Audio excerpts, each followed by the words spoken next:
So we stay away from riba interest, and the alternate way is that we have to give easy loans to people. This is the only sin equal to waging war against Allah subhanahu wa ta'ala. So we should really try to understand what are the elements in when we deal with, when you, inshallah, you guys grow up and you're earning your own wealth and you're doing your own business and all of these things. When you get into these financial transactions, you have to make sure that you stay away from interest, because this is a very heavy major sin that we cannot afford at all to do. Point action number 2, those people who ignore the guidance will fail the test of life. We went through a very detailed example in this class of how is this test of life laid out. Allah subhanahu wa ta'ala has already sent down a lot of prophets, messengers for the guidance of the people.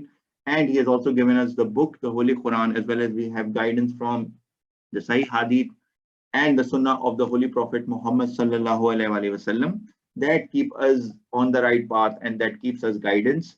So we have to put some effort into it. To learn our religion, we have to put some effort into it so that we can be successful in the hereafter. As we saw that in a typical exam, there are students, those students who put in effort, they're the ones who pass the exam or who get good grades. But those people who do not, they're the ones who fail.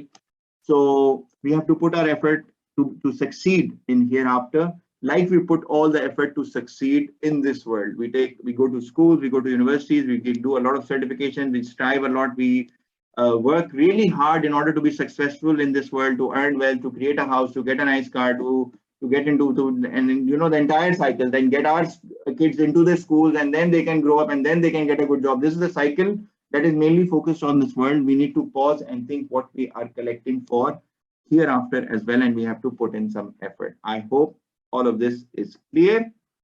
Before I end today's lecture, is there any other question, any comment from anyone?